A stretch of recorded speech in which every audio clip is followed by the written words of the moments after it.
পড়াশোনা করতে হবে অবশ্যই, কারণ শিক্ষিত ছেলেমেয়ে খুব দরকার। না, আমার অভিজ্ঞতা থেকে আমি যদি বলি, আমি অনেকটাই একটা অধ্যবসায়ের দরকার আছে, একটা প্র্যাকটিসের দরকার। অনুশীলন ছাড়া আসলে কখনোই হার্ড ওয়ার্ক আর অনুশীলনের কোনো বিকল্প নেই। সেই সাথে প্রচুর লেখাপড়া করতে হবে, ছবি দেখতে হবে, আলোচনা করতে হবে, সেগুলোর তো অনেকটাই জায়গা আছে। আর বাকিগুলোটাই নিজের ওপর, ওই বললাম যে নিজে নিজেই অনুশীলন চালিয়ে। আজকে 6 জন থেকে আপনারা সেরা 3 জন পেয়েছেন। তো এই ছয়জনই আমাদের সেরা, তার মধ্যে 3জন সেরা, 3 মেয়ে এবং সেরা 3 ছেলে। তারা আসলে কতটুকু আপনাদের বিচারকদের মনে হয়?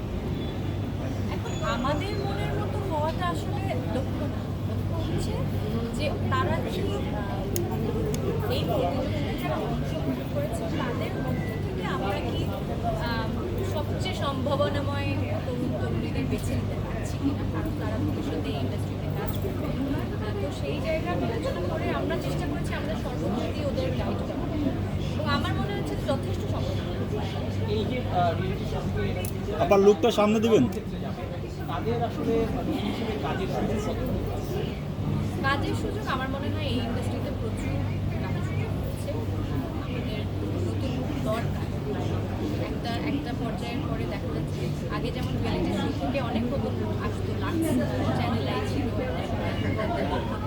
এখন সেগুলো নেই। রিসেন্ট পাস্টে আমাদের রিয়েলিটি শো হয়নি।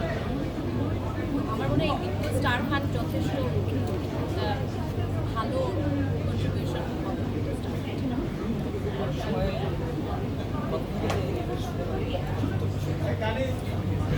বিষয়টা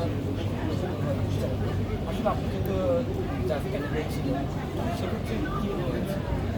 পক্ষপাতিত্ব করার আমাদের ক্ষেত্রে প্রশ্নই আসে না, কারণ আমরা তো এই জায়গাটায় একেবারে নতুন না, আমরা অনেক বছর ধরে এখানে কাজ করছি। আর যারা এখানে প্রতিযোগীরা আছে তাদের কাউকে আমরা চিনি না।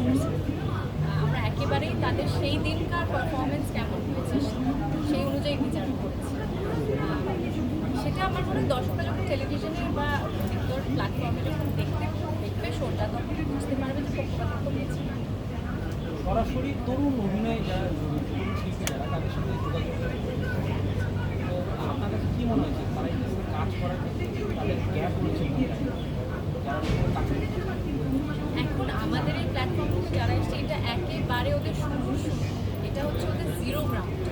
এইখান থেকে এবার ওদের একটা প্ল্যাটফর্ম